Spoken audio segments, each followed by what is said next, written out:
Joining me now is Khansarinia, Vice President of the National Union for Democracy in Iran. Cameron, thank you so much for some of your time. I want to talk about reaction, but before that, I'd like to dig into a bit of what Robert was reporting there. We know sudden deaths like this are always shocking, but how does the president's death impact Iran in both the short and the long term?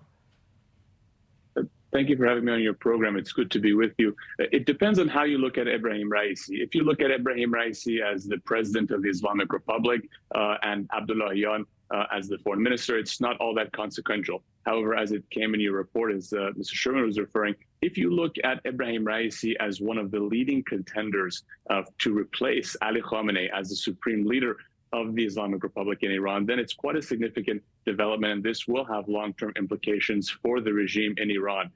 The fact that you had the president of a government and his foreign minister traveling together on the same helicopter, a helicopter that I think it's worth mentioning was purchased more than 50 years ago by the previous regime, by the late Shah of Iran, just shows you how much importance, how little importance the Islamic Republic places on its president and even on its foreign minister. Because as was alluded to, the real decision maker, where the buck really stops in Iran, is with Supreme Leader Ali Khamenei. So this won't really change much in the short term. However, when you look at Ebrahim Raisi as one of the two leading contenders to potentially take over the top job of Supreme Leader after the death of the old and sick Ali Khamenei, then this is quite significant.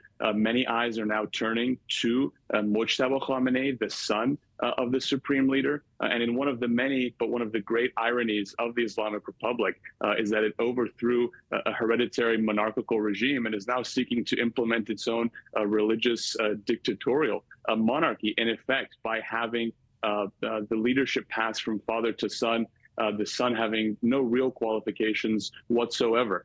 So the death of one of the leading candidates for the supreme leadership of Iran is indeed significant. Absolutely. Well, there is video also, Cameron, of people appearing to celebrate outside of the Iranian embassy in London.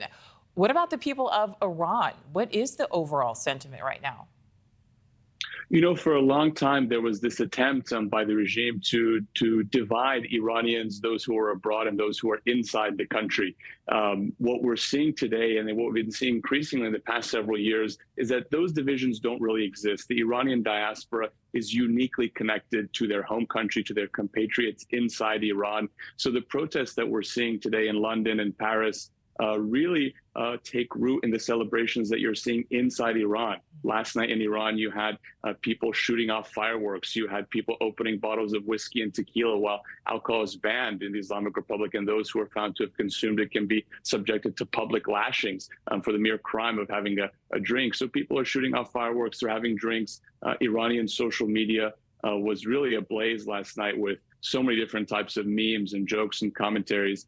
Iranians celebrating the fact that Ebrahim Raisi is dead. And this might come as a shock to many people when the president of one's country is likely dead in a terrible crash. And when he is found to be dead, the citizens of that country celebrate.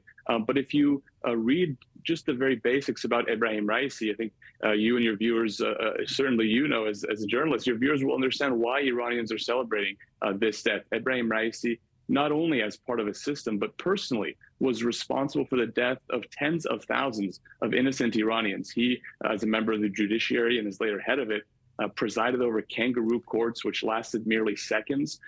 And his victims were sent to the gallows. They were shot in prisons. They were raped. So this man is a criminal. He's a mass murderer. And it's no surprise that Iranians inside the country are celebrating him. I think the only things that Iranians regret about his death is the fact that he didn't live long enough to see the Islamic Republic, his regime, crumble under the weight of protests inside Iran, and that he didn't live long enough to face a trial by the Iranian people for his crimes. Yeah, we will certainly see what happens in the days, weeks, and months ahead. Thanks for watching, everybody. Go to joinnn.com to find News Nation on your television provider. Also, don't forget to click that red subscribe button below to get more of News Nation's fact-driven, unbiased coverage.